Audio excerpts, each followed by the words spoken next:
Welcome back to Structures Unchained, your weekly deep dive into the world's most ambitious megaprojects. This week, we're in Boston, a rebuild that has Bostonians excited, with a tunnel that could rewrite the subway map, a waterfront mini-city rising where a parking lot has been sitting for years, and a 24-acre rail yard plan that decides whether trains run frequently or just look busy. Boston doesn't have a one-project future, it has a network future.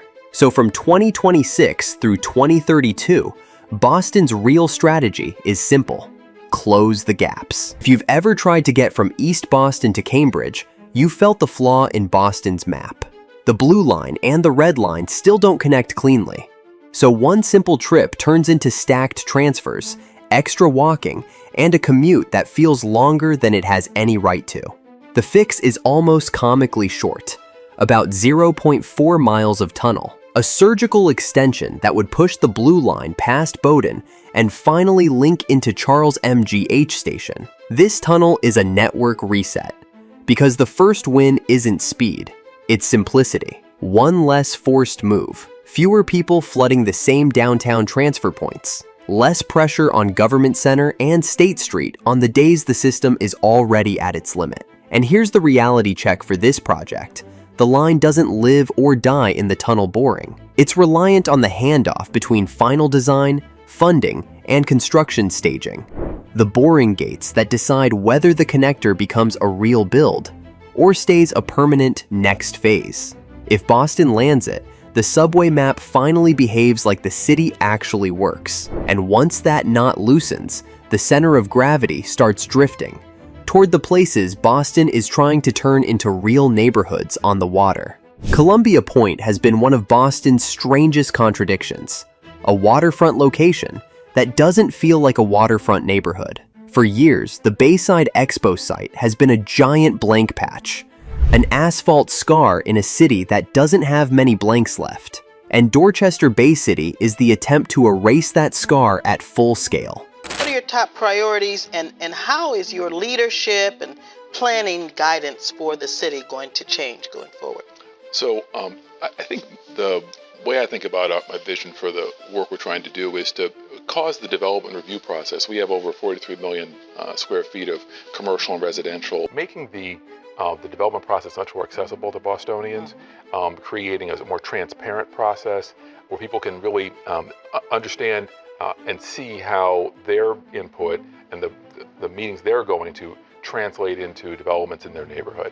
The plan is essentially a mini-city, millions of square feet of mixed-use development, with nearly 2,000 housing units in the mix, plus a major life science and commercial footprint that's supposed to make the district active beyond office hours. But the story here isn't just new buildings. It's raised-grade, climate-ready urbanism, a waterfront district designed with sea level rise and storm surge in mind from day one. That changes everything: where mechanical systems sit, how ground floors work, how streets drain, where power and utilities run. What happens during the first major storm? Here's the test. Does this place become a real neighborhood with daily life, errands, routines, weekends, winter nights? Or does it become a polished edge district that feels busy only when offices are busy? Because Boston doesn't need another postcard, it needs another routine. And to build routine at scale,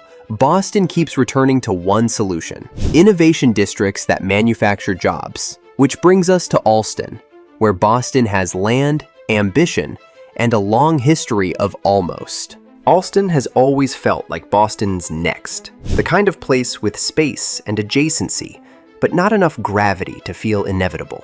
The Enterprise Research Campus is designed to change that by turning a rail-adjacent zone into a true mixed-use innovation district. Labs and offices paired with housing, hospitality, and public space that tries to make the area feel like a place you arrive, not a place you pass through.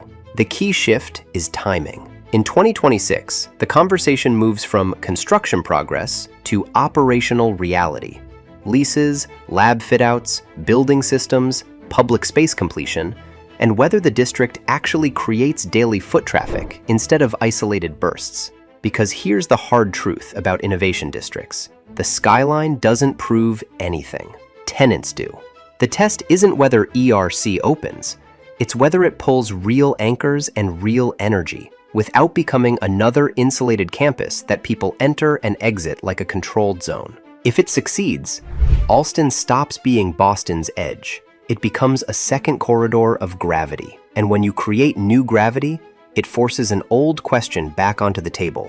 What happens to downtown barriers that have been slicing neighborhoods apart for decades? For years, the government center garage didn't just occupy space, it separated it. It made the North End feel farther from downtown than it should be, and it turned a prime section of the city into something you walked around, not through. Bullfinch Crossing is what happens when you reverse that logic.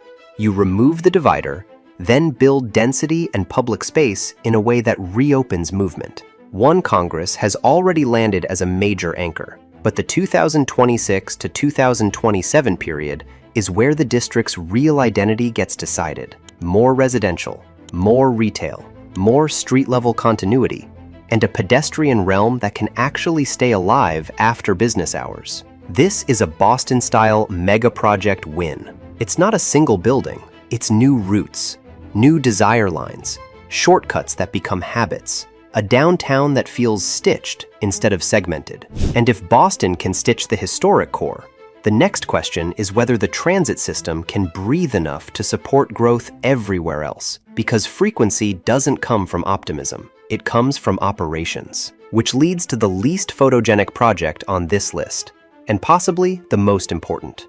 Where do trains go when service ends? If your rail system lacks the right storage and layover capacity, trains spend too much time moving empty, deadheading back and forth, eating up track time, crew hours, and operational flexibility. It's the kind of inefficiency that never trends online, but quietly caps how good your service can get. Widett Circle is Boston's attempt to fix that bottleneck with real land. About 24 acres close to South Station, positioned for rail layover and operation support. This is where regional rail stops being a slogan and starts being a scheduling question. Because if you want frequent service, you need places for trains to stage, reset, and deploy without clogging the system. The test through 2032 is whether Boston can turn planning into an operational asset that the network actually feels. Fewer wasted moves, cleaner morning rollouts, more flexibility when something goes wrong.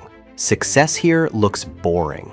That's the point. If Widett Circle works, Boston doesn't just build more rail infrastructure, it builds more reliability, the kind that lets the whole system run tighter.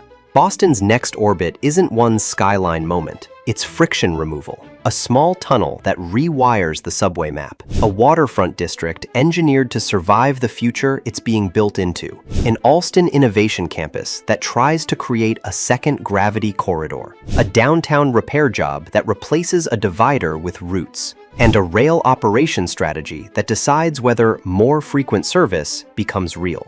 So what's Boston's true make or break? The tiny connector that changes how the city transfers, or the unglamorous rail yard plan that decides whether the whole network can breathe? Drop your take in the comments, and if you want the follow-up as these timelines either hold or slip, subscribe.